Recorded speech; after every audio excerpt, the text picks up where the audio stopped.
Start. Okay. All right. Morning. Thank you for joining us again on the RC design class. Happy that to see all of us here. Well, not all of us, but most of us. And while we're waiting, some quick announcement. I finished the grading on the exam number 2, and you should be able to check your grades right now. I got one student asking me if I received emailed, emailed exams. I think there are 2 students I still are grading right now because I just found out they send me the exam through email. But rest of us should be good. So please double check on your grades and also you can see your grading marks and let me know if you have any questions on that. Regarding homework number 5 and 6, I've finished most of the number 5 and I'll be finishing up number 6 shortly. Quizzes wise, I'll be finishing the quizzes on Friday. So in altogether, we're ready to release your current standing by next week, early next week. What we'll do is that by next week, I will go through your grade one by one and check if there's any questions, concerns, and I'll communicate with you personally and see if we need to do any improvement. Okay, but generally speaking, from the exam yesterday, the average is about 85, so it's pretty high. And there are 2 versions of the exam I made, and both version students, you guys answer very well, and they're equally well, I think. But there are some quick common mistakes I've observed. I just want to point out here. Okay, so first of all, excuse me, this is about shear. So if you can see my screen, and most of us got it right, but just a few of us still mistaken the shear design problem. That is specifically for the symbol BW. All right, so BW by the nominal definition of that is the width of the web, right? Width of the web. So when we talk about width of a web, we mean the shortest or narrowest distance. And I think I said that in the lectures. And so this BW right now, if I have a width of the section is B, and say the opening of the section is BO, open, so BW should equal to B minus B open. Okay. So that is the narrowest width, and you should use this to calculate your shear resistance. So simultaneously, if you have an I-beam or T-beam, and this I-beam here, sorry, T-beam here in case of BW, this is the BW, right? This is BW, and for I-beam, and naturally, it's the web here, BW. All right, so some of us will actually who has a problem in the problem number 3, and for shear, this is where we messed up the most of the time. Okay, all right, so that's that for the shear, and the grades are final. I don't think there's any makeup we need to do on the exam number 2, but I just have to contact you for a slight touch of any possible improvement. All right. Do you guys have any question for this one? Anything for me on exam number 2? Okay. You said no, like you're not doing corrections this time around for this test. I don't think so. I think I said that before the exam and just said that no makeup for the exam number 2. All right. Okay, Yep. thank you. So yeah, so if have any questions in terms of your individual exams, now this time is a little different from exam number 1 because most of the mark I have marked on your exam are there, so you can see them. You should know where you got it wrong. And if you have a question on the grading specifically, say, Bob, why you take 5 points out from here, why you take 2 points out from here, why you take 15 points from here, and you can contact me. We can schedule individual session to go over your exams, okay? But if we were to do that, most likely going to do it tomorrow afternoon, okay? All right, any other questions for me on this? Anything, folks? Are we all happy? All right. Okay, well, we have a lot to cover, so let me just quickly move on. All right, so that's about the exam. So let me just put a division mark so don't confuse yourself with ongoing lectures. Quick recall what we have learned last time, right? Yeah, on Monday, we went through how we calculate moment inertia for the 2 stages. The first stage is the uncracked elastic, and the second stage is cracked elastic. And the difference between them two, excuse me, excuse me, okay. The difference between them two are the stress state in the concrete only. All right, so for uncracked elastic, you see that the stress in the concrete is linear distributed and there's no steel needed. No steel needed. That means all the stresses will be taken care of by the concrete section alone. All right, so for the cracked elastic, the compression side of the section remains, meaning you can take the compressive stress of the concrete into consideration. But for the tensile, there's no tensile stress that can be carried by concrete. We simply ignore that, right? If you remember, that's the figure right here. And we're only counting on the steel to act as the tensile stress. All right. So for the uncracked elastic, how do we consider steel though? So we convert the area of steel by using the modular ratio N, which is the ratio between ES over EC, right? So for that one, remember the bars are initially embedded inside the concrete since we're taking consideration of the tensile side of the concrete. So we have to remove the bar first, leaving all these tiny 3 holes, in this case 3 bars, and fill them back in. By doing that, we only have n minus 1 multiplied as divided by 2 on each side of the block as additional contribution of the steel. All right, as additional contribution of the steel. So we talked about how we do the moment inertia. Since it just added on a small portion of the concrete, we're only using an irregular section to do the moment inertia. And you probably learned it from mechanics materials class. For irregular sections, right? Not only we have to do the moment inertia with respect to its own neutral axis, that is for rectangular section, it's 1 over 12 BH cube. For that, there's the I naught, and you have to add on the additional part, which is the area multiplied by distance squared. All right, that is the parallel theorem, right? So we recommend to use this table to perform such calculations. You don't have to worry about it too much. All right. So another caveat here is that if we have converted steel, we assume, and this is very critical, that this converted steel into concrete, the concrete strips, will stay the same level as original reinforcement. The only trick is that you make a very narrow strip with a very small thickness of T here. So as the thickness T is so small that we can essentially ignore its own moment inertia and let it to be 0. So the major component for that added part will be the area of that and multiply distance squared. Okay. And the second caveat is that when we talk about distance here, the distance means the center of that section to the neutral axis, to the neutral axis. So that means you have to compute the location of neutral axis first using the first static moment, okay? Using the first static moment. All right, so that's what we talked about on cracked elastic. For cracked elastic, something is very similar, right? So we don't have to worry too much about it. But there might be a problem getting the neutral axis. Okay, so how do we get a neutral axis? Here we rely on the equation given to us. All right, so we assume that the neutral axis is the distance of k, which is a coefficient to be determined, multiplied d, which is the depth of section away from the top fiber, from the top fiber. All right, so k is defined by this equation as square root of 2 rho n plus rho n inside squared and outside the square root of that minus rho n. And again, rho is defined as a reinforcement ratio that is defined as AS, which is the reinforcement area, divided by BD, divided by BD. Okay, now you may ask me questions of Bob, what if I have a compressive reinforcement in it? Well, that's a different scenario. Okay, we'll talk about that. But right now, all you care about at this point is that this AS should be the tensile reinforcement only, meaning at the bottom. Okay, for positive bending moment, this means reinforcement at the bottom here. Okay, B is the width and D is the depth of the section. All right, so we follow this approach to directly compute K to find the neutral axis of the section using this equation only. All right, and once we have K, once we have this neutral axis, right, we follow the same tabulated format to calculate the moment of inertia, right?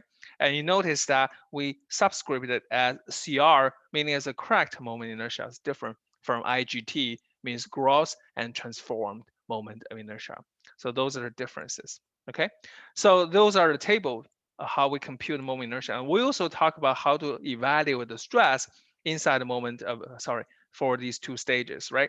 For the first stage is uncracked elastic, so the compressive stress is definitely m, which is the moment given, and y top is the distance from the center or neutral axis of the section to the top fiber, okay, to the top fiber, and IGT, which is the gross transformed moment inertia we just computed, right?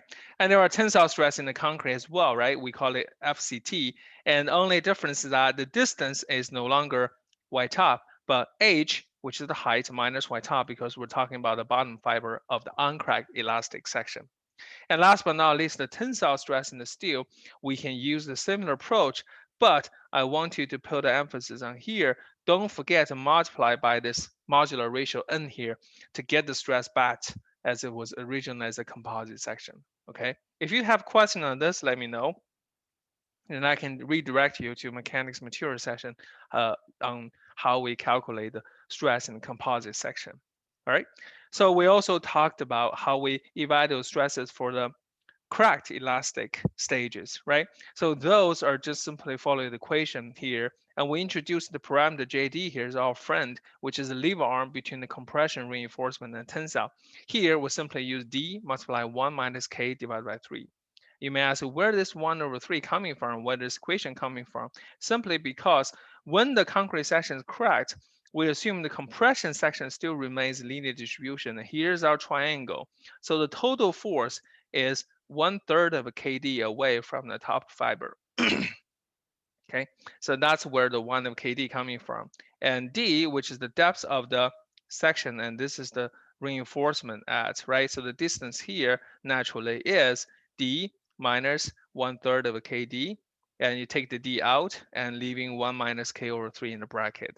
Okay, so that is how we obtain JD. That is how we obtain JD. Folks, sorry, my Apple Pencil doesn't work again. All right, give me 1 second. Okay, here, back down again. Good. Okay, so that is how we define JD. That is how we define JD. All right, okay, so that is the compressive stress, and this is the steel for tensile stress. All right, and last we left that example, right? We said determine IGT and stresses for a section undergoing a bending moment, and this bending moment are two. One is 45, lower end, and the other 90, which is a bit higher.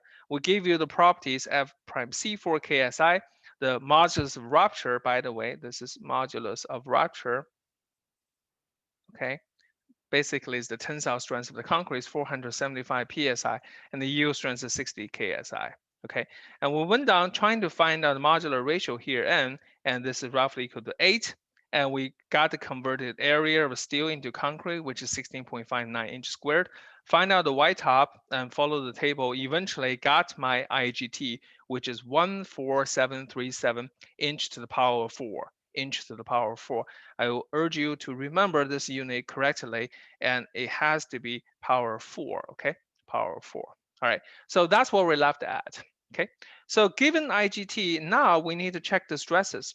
We need to check the stresses. How do we check the stress? Use the equation, right? So FCC, which is the compressive stress, right? We use that equation. What is it? Let me double check. So it is the bending moment M multiplied by distance y top bar and divided by IGT. So bring the number in here. I have 45 kip foot. Okay, and I want to convert everything into pounds per inch, right? So I multiply 12,000 unit here is a pound inch divided by kips foot. And I multiply 13.2 inch, and that is distance between the top fiber and the neutral axis. Okay, and divided by 14737 inch to the power of 4. And I have the stress calculated out in terms of compressive stress in the concrete, 483.7 KSI. KSI. All right, so that is the compression. How about tension? So FCT, tension, equal to bending moment M, and height is H minus y top bar, okay, and divided by IGT, okay? And this is the tensile stress in concrete, all right? This is still in concrete, so there's no need to multiply M modular ratio anymore because I'm talking about this tensile stress in concrete. Okay, not the stress in steel. So this is 45, again, multiplied by 12,000, just save the unit. And again, here is 25 inch minus 13.2 inch and divided by IGT, 14737. So eventually I got this number to be a 432 PSI. All right, quick thing here. This is very important, okay? So this is tensile stress, right? Tensile stress of concrete. Okay, concrete tensile stress. And I got this number. I have to make sure this is smaller than modulus of rupture, okay?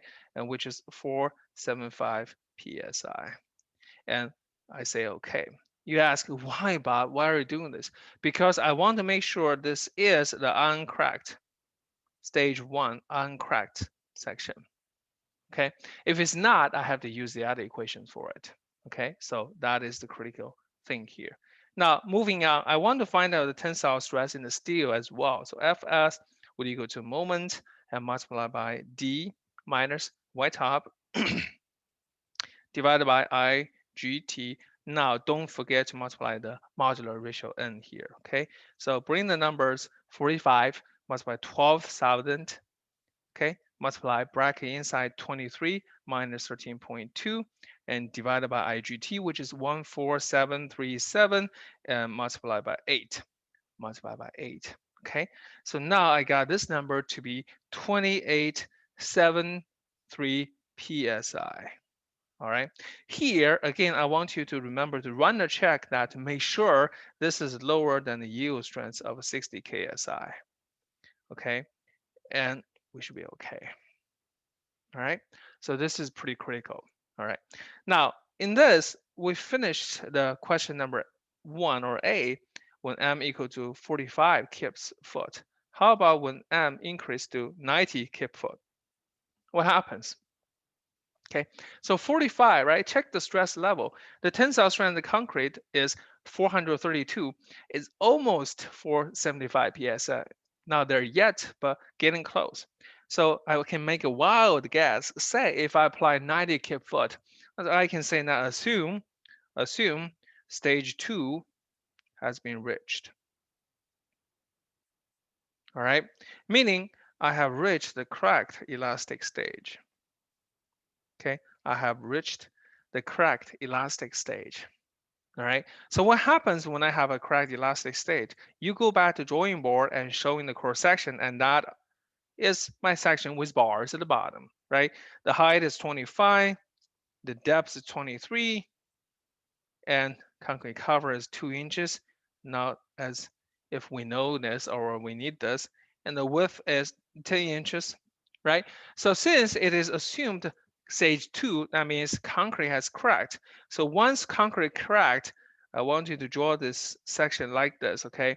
I know somewhere at the neutral axis, okay? Somewhere at the neutral axis, I lost the concrete, nothing, no more concrete. But at the same level of the reinforcement, I have the converted concrete from the steel.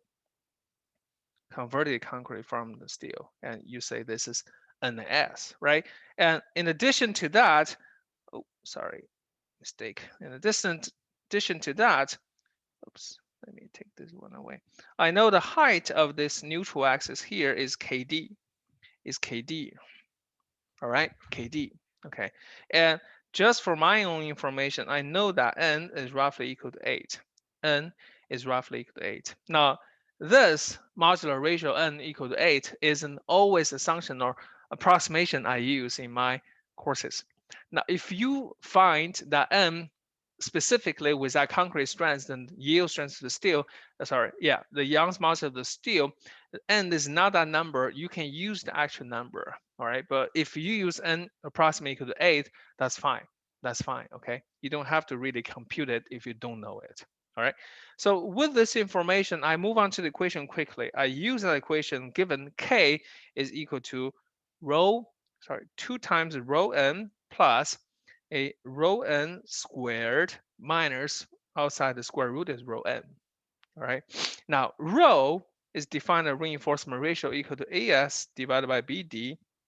So what is AS? AS is remember 3 number 8. So 3 multiplied by 0.79 inch squared, that's 3 number 8, divided by BD, right? BD. So here I have 10 inches as B and 23 inches as D. Okay, so I got this number to be 0.0103. 0.0103.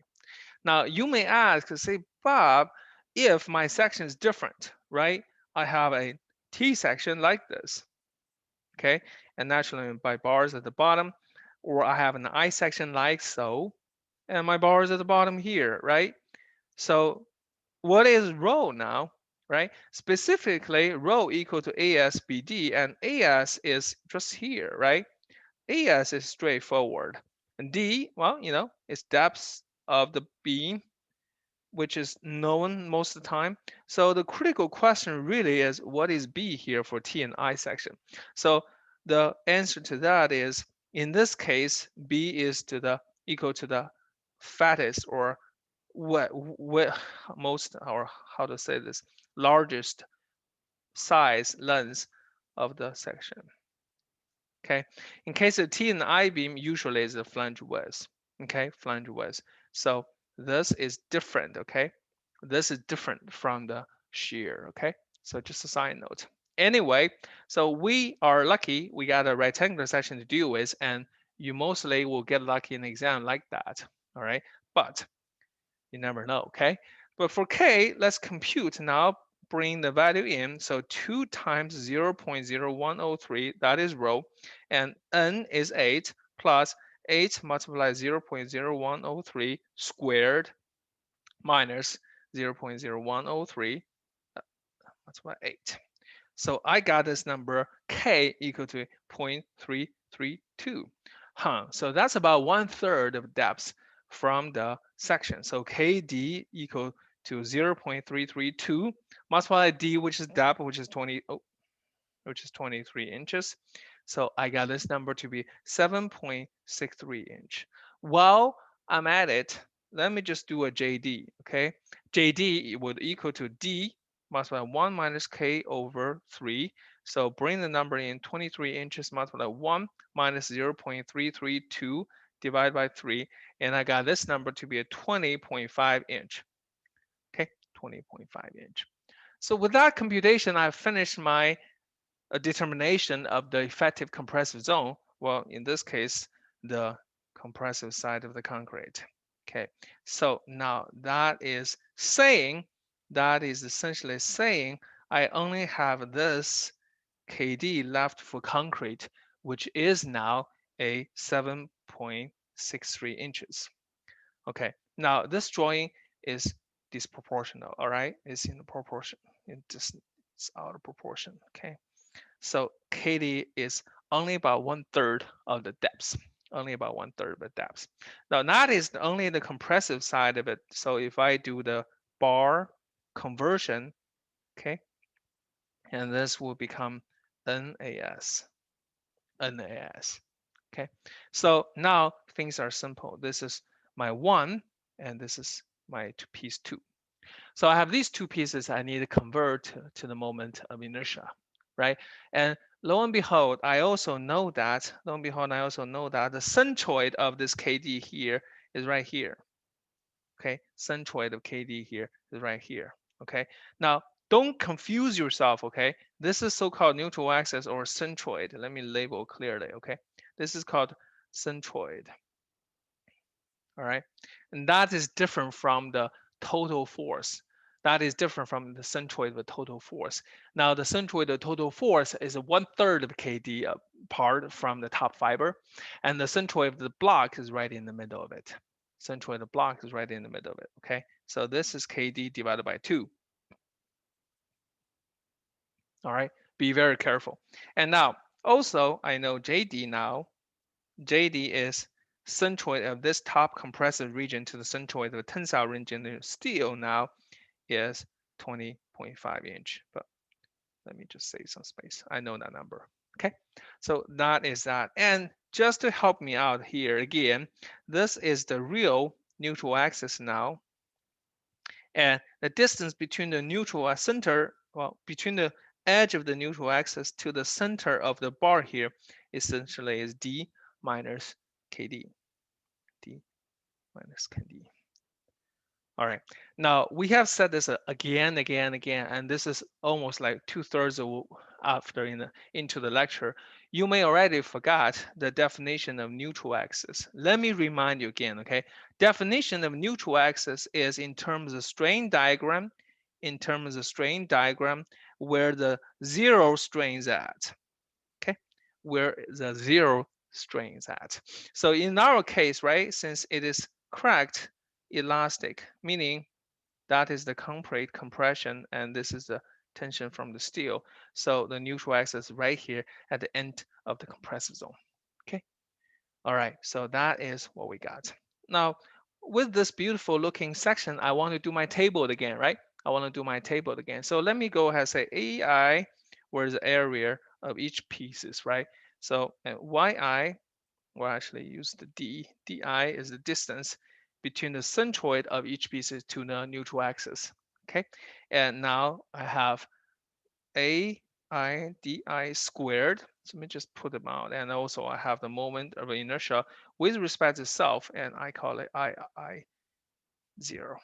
All right, so I made this little table for myself. I'm pretty happy about it.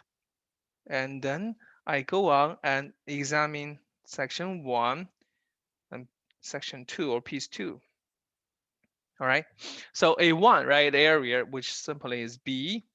Okay, this is area for 1. And remember, the whole thing has a width of B. So B multiplied by the height, which is KD. Okay, and I bring the number in here. I have 76.3 inch squared. All right, now distance DI here, which is the center of this piece 1 to the neutral axis. So naturally KD divided by 2. So that is about 3.8 inch. So AI DI squared is 1110 inch to the power of 4 already, Now, moment inertia with respect to the own neutral axis for piece 1 is 1/12 multiplied by B, which is the width, and multiplied by the height of the section, which is KD to the cube power of 3. And that leaves me a 370 inch to the power of 4. All right. So that is moment inertia with respect to self. Okay.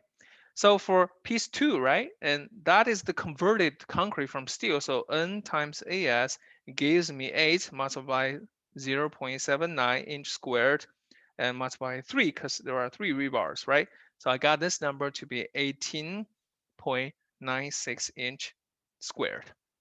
And the distance is D, okay, D minus KD. Remember, D minus KD. So I got this number to be 15.37 inch. All right. So beautifully, I have directly computed out AD squared, which is 4479 inch to the power of 4. And the moment and the inertia is what? Guessed it, 0. 0. All right. And again, reason for that is this width is so small. Okay. Width is so small, or the height T, thickness T for the converted strip is so small. All right, so with all this, all I have to do is adding all of them together, right? Adding all of them together, all these 4 together, okay? So put this one out. I say sigma I plus AD squared, okay? Sigma I plus AD squared. So that is my I cracking, okay? And this, I have a final number of 5,960 inch to the power of 4, inch to the power of 4, okay? All right, and I'm done. All right, with moment inertia. So with that, I can check my stresses. Now with the moment inertia calculated, checking stress is trivial, right? So I can bring in the number here, the concrete compressive stress CC equal to 2 times the moment divided by JD and multiplied by K, B, D at the bottom here. So bring number 2 multiplied by 90 multiplied by 12,000. Again, this is pound inch per kip foot. Okay, conversion factor divided by JD. What is JD? 20.5 inch. I pre-calculated already. and 0.332 for K.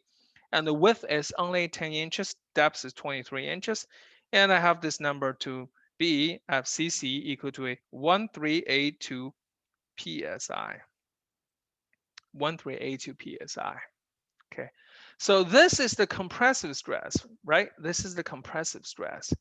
And I want to make sure that this is smaller than the FC prime, which is what? Which is 4 KSI. Okay, so I want to make sure it's not compressed, it's not crushed yet. Okay, now for the steel, for the stress in steel, Fs would equal to what? Fs equal to M bending moment divided by As JD, As over JD, and that is 90 foot multiplied by 12,000, again, divided by As. What is As? 3 times 0.79 inch squared. Okay, there's a bracket here, sorry about that. And multiplied by JD, which is 20.5 inch. So I computed this number to be 22.262 KSI. And I want you to notice that there's a significant increase in terms of stress in the steel, okay? In terms of stress in steel, it's 22 KSI, it's pretty high, all right? But this is fine because it's still lower than 60 KSI, all right? So we're okay, we're okay. Now you may ask the question, say, Bob, what if I find out my stress in the steel is bigger or greater than or equal to Fy? Then my question to you would be two actually. So either one, your section is under or actually way under reinforced. Oops, sorry. Way under reinforced. Okay, or you simply have a calculation error. Okay, and the third one is if this really happened, you should use the steel stress, right, with the yield stress of the steel. Okay, now the last option is really rare. I haven't seen this quite often. Usually it's less than the yield stress. Okay, if it's not, normally it's way under reinforced. Okay. All right, so with this, we have finished the moment inertia and stress evaluation. I just want to make a quick pause here and any questions from the audience? Any question from you guys, folks? Anything? Have I lost you already? Too much details? Are we good? All right, well, I'm just gonna assume we're okay unless you email me with specific questions.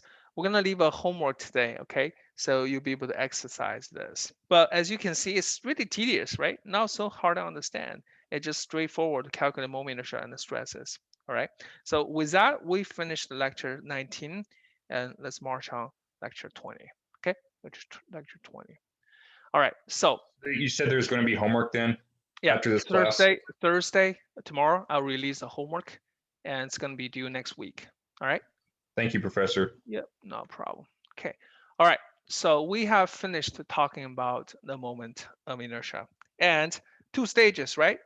Again, quickly recall, we have the moment and we have the curvature, and we say we have elastic stage, a little bit flat plateau, nonlinear stage, and end as a yielding, right? End as a yielding, right?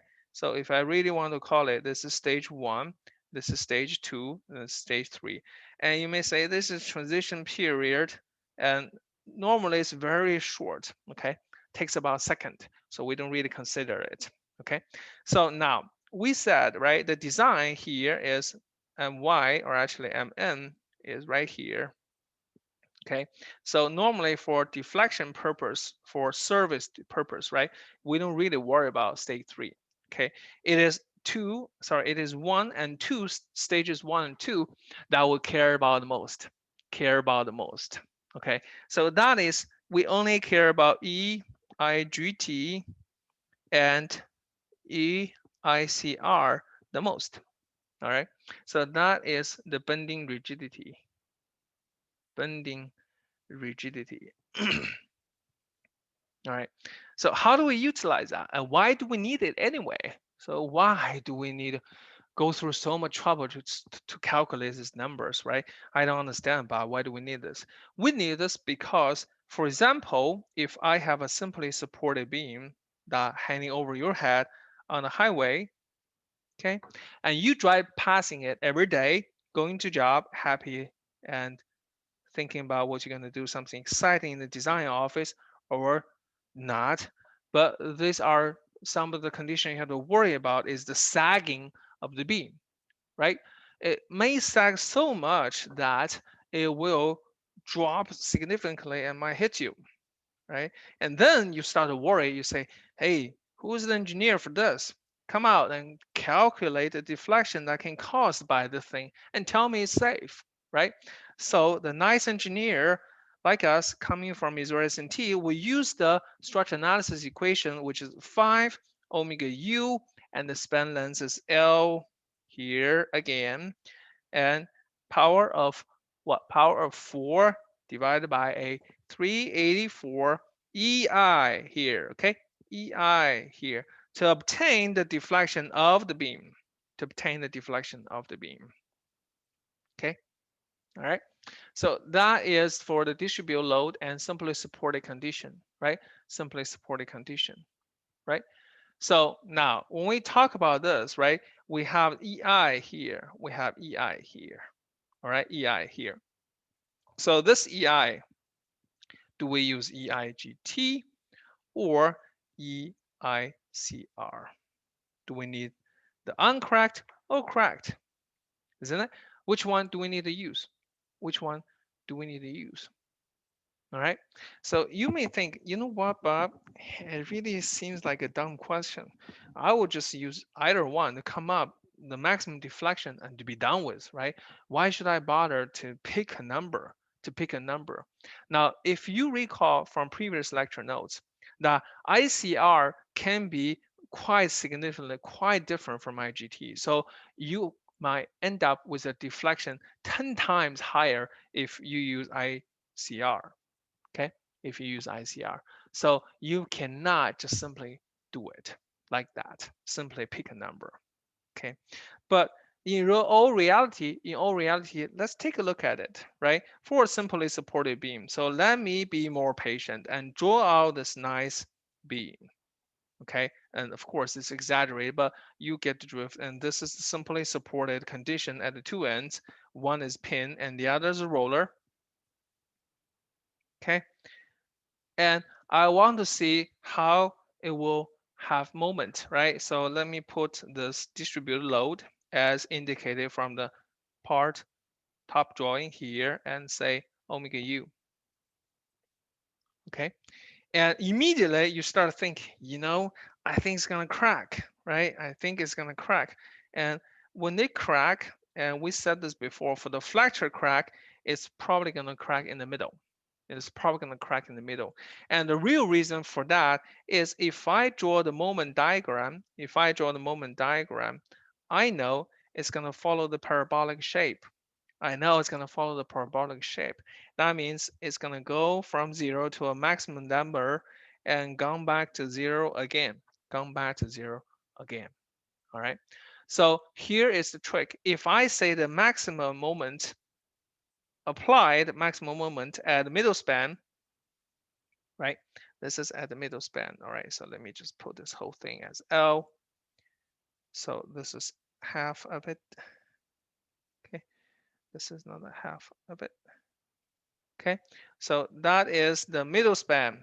And what really happens that you remember a word called cracking moment? You remember the word called cracking moment, right? So the cracking moment would be somewhere here. Cracking moment would be somewhere here. That is assumption, I assume, right? So when I have this scenario, what really happens is that I can actually have cutoff. I can have cutoff. Okay. And the reason for my cutoff is outside this zone here, these These are stage what? Stage 1, which means uncracked elastic. Okay, now in the middle, stage 2, cracked elastic. Okay, so trace back to the drawing here. If I divide my zones, in the middle, I have the cracking zone where I see most of them cracked. And in the outside, on the outside, I have stage 1, meaning uncracked. Okay, so that means if I want to use EI, moment of inertia, here I have to use EIGT. Here I have to use EIGT. And here in the middle, I have to use EICR. EICR. Okay, so you see, it's not always a constant moment of inertia. Actually, sorry, bending rigidity throughout the span. Throughout the span. All right. So because of this, we have to come up with a new term. Okay, this is something new. It's called effective moment of inertia. Okay, effective moment inertia. Okay, effective moment of inertia. Okay, or IE. IE. All right. So how do I get IE? How do I get IE? Now, supposedly, I can do weighted average, isn't it? I can say, I just need to find out this width, sorry, this length, and this length, and do average, right? And find out what is the effective moment inertia. But the answer is no. The ACI tells you how to do that.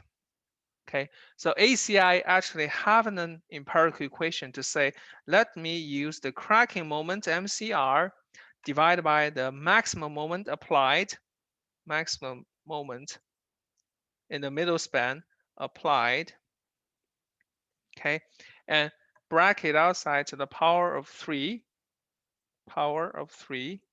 okay, and multiply by IGT, okay, this is the first term, plus another bracket, bigger bracket, 1 minus MCR divided by MA, okay, outside the cube and outside the big bracket, multiply by ICR, okay. This is what ACI prescribed. Very important, okay. Empirical equation obtained from trial and error from a lot of testing numbers. I hate this eraser automatic transformation thing. But anyway, this, you should be able to find it. It's an ACI 24.2.3. Very important. Okay, very important. And for those of you who have forgotten, the definition of MCR cracking moment, that is simply FR modulus of rupture multiplied by IGT divided by YT. Okay, and in case you forgot what all these definitions are, YT meaning distance from neutral axis to the bottom fiber. Okay, okay, so that is that MCR. And MA, and forgive me, my drawings always, my writing is always not good. So MA is the applied moment, okay, at midspan. Okay, apply moment at midspan. Usually is maximum moment. Usually is a maximum moment. Okay, and of course, IGT is the uncracked moment of inertia. All right, and I crack, of course, is a cracked moment of inertia. Okay. All right. So that is for simply supported case. Simply supported case. So not to confuse you, let me use a big label strategy here. Let me just say, this for simply supported condition. Simply supported Okay, and this is to find effective moment of inertia. Okay, simply supported. Okay, all right. So that is for that. How about continuous support? Okay, for continuously supported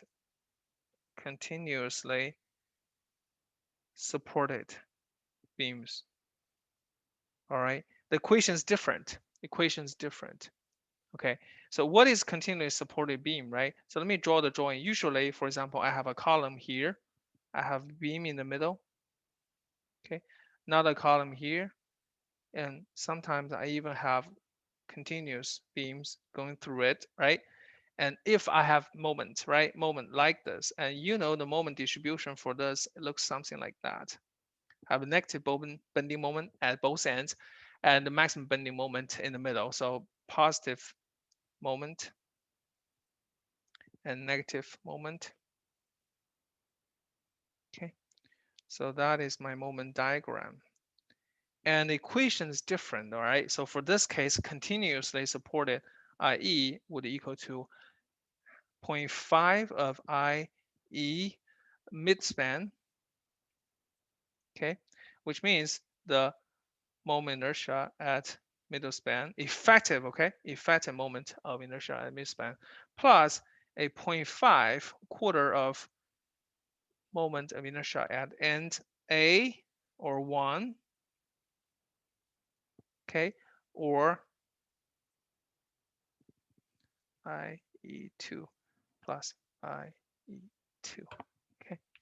IE2.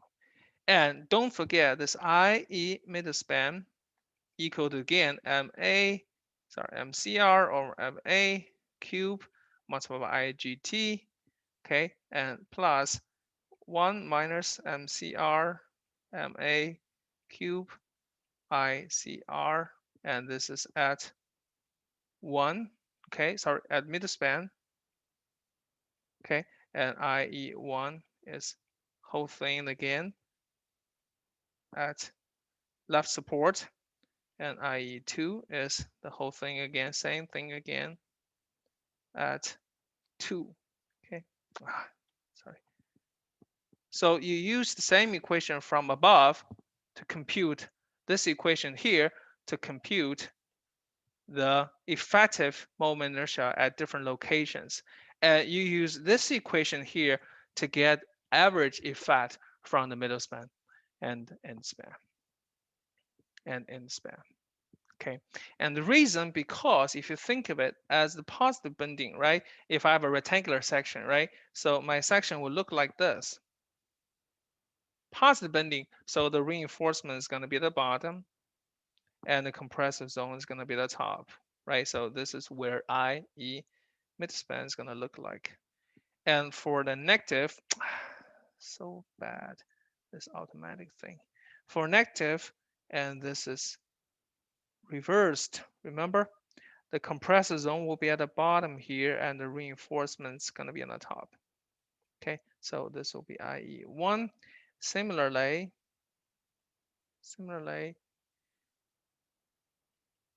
this will be IE2.